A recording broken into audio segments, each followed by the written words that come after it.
लोकतंत्र, जमहूरियत, डेमोक्रेसी, अगर इसका मजाक उड़ता हुआ, मखौल उड़ता हुआ देखना है तो पाकिस्तान की सियासत देख लें।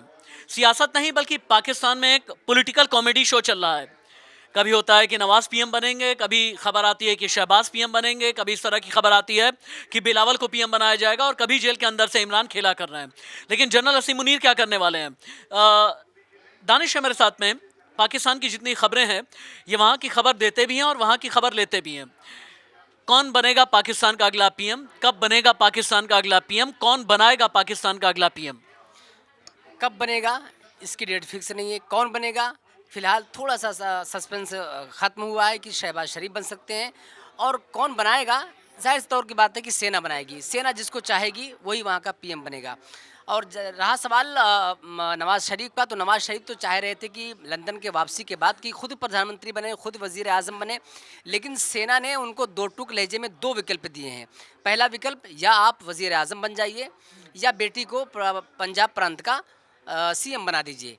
तो उन्होंने अपनी सियासत को गर्त में डालते हुए, अपनी सियासत को नीचे दबाते हुए, बेटी की सियासत को ऊपर करते हुए उन्होंने बेटी को वरीयता दी कि बेटी को पंजाब का सीएम बना ठीक है, दीजिए। एक मिनट रुकिए। शहबाज, पाकिस्तान में पीएमएलएन, पीपीपी या पीटीआई या एमक्यूएम या फिर मौलाना डीजल की पार्टी, असल में इस इलेक्शन के बाद में मजबूत कौन है? ये इतना तो हम जानते हैं कि सबसे मजबूत फौज है, लेकिन सो कॉल्ड जमहूरियत में सबसे ज्यादा मजबूत कौन है? मेरे ख्याल से जो आंकड़े आए हैं या जो नतीजे आए हैं उसके हिसाब से इमरान खान मजबूत है। उनके जो कार्यकर्ता हैं, उनके जो लीडर्स जीत कर आए हैं वो मजबूत है। वो इसलिए कह रहे हैं हम कि जब एक नेता जेल में बंद है और उसके बाद जो जनता का प्यार उमड़ता है और जनता जो है दिल खोल कर वोट करती है और उसके बाद में फिर जो है सबसे ज़्यादा उनके जो है कैंडिडेट्स जीत कर आते हैं, भले वो निर्दलीय जीतते हैं, वो जो जितने भी प्रोसेस होकर गुजरा है। सवाल यह है कि आखिर पाकिस्तान में कब तक सरकार बनेगी, जैसे अभी दानिश ने बताया है, इसको कोई नहीं जानता। सबसे महत्वपूर्ण बात यह है कि पाकिस्तान अभी भी बारूद के ढेर पर बैठा हुआ है। करेक्ट। जो लोग वहाँ पर मौजूद है, जो जनता मौजूद है, वो ये इस बात को समझ रही है कि अगर आने वाले दिनों में सरकार नहीं बनती है जो आतंकवादी संगठन है वो किसी न किसी तरीके से जो और नेता है उनको इनस्टेबिलिटी का फायदा उठाएंगे और भी ज्यादा माहौल खराब हो सकता है। जिस बारूद के ढेर की बात कर रहे हैं शहबाज, इसे पलीता कौन लगाएगा? और वो क्या रावलपिंडी के कमिश्नर ने रिजाइन कर दिया है ये कहते हुए कि बहुत पाकिस्तान के इलेक्शन में धांधली हुई है, इलेक्शन कमिश्नर ने बड़ा गड़बड़ कर दिया, सुप्रीम कोर्ट ने बहुत गड़बड़ कर दिया? कौन है? लियाकत चट्टा? बिल्कुल, लियाकत चट्टा ने ये बात कहते हुए इस्तीफ़ा दिया कि हमारे ऊपर मुख्य चुनाव आयुक्त का दबाव था और सुप्रीम कोर्ट के एक न्यायाधीश का दबाव था।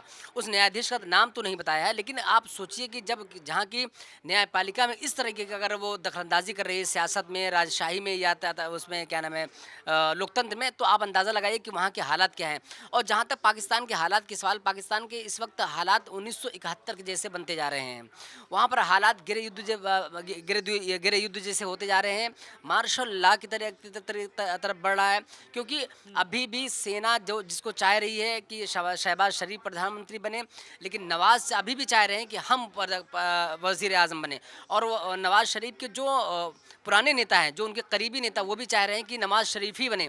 और जो और 6 पार्टियां हैं वो भी चाह रही हैं कि नवाज शरीफ वज़ीर आज़म बने, क्योंकि पिछले 16 महीनों में शहबाज शरीफ की सरकार ने जिस तरीके से सरकार चलाई, उससे वहाँ की जनता तो परेशानी थी, वहाँ के नेता भी परेशान थे, वहाँ के हुक्मरान भी परेशान थे, वहाँ के नौकरशाही भी परेशान थी, क्योंकि उस 16 साल को लोग 16 महीने के राज को 16 साल के राज को बता रहे हैं, क्योंकि इतना ज़्यादा उथल पुथल थी, लोगों के खाने पीने की दिक्कत, पानी की समस्या, पेट्रोल के रोज़ दाम बढ़ना, डीजल के दाम बढ़ना, गैस की किल्लत, तमाम तरह की परेशानियों से पाकिस्तान अवाम जूझ रही थी, जिसको लेकर शहबाज शरीफ पर लोग ज़्यादा दांव नहीं खेलना चाहते। लेकिन सेना है जो डटी है, अड़ी है कि हम शहबाज शरीफ को ही वज़ीर आज़म बनना देखना चाहते हैं।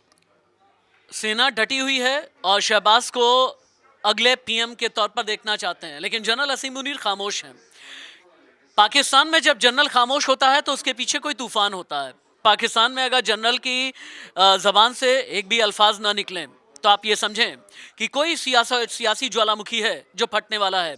और जैसा भी शहबाज ने भी बताया कि बारूद के ढेर पर पाकिस्तान है, अब इस बारूद को पलीता अगर लगता है तो आप सोच करके देखें कि पाकिस्तान में तबाही किस हद तक की फिर से आएगी। नमस्ते। है।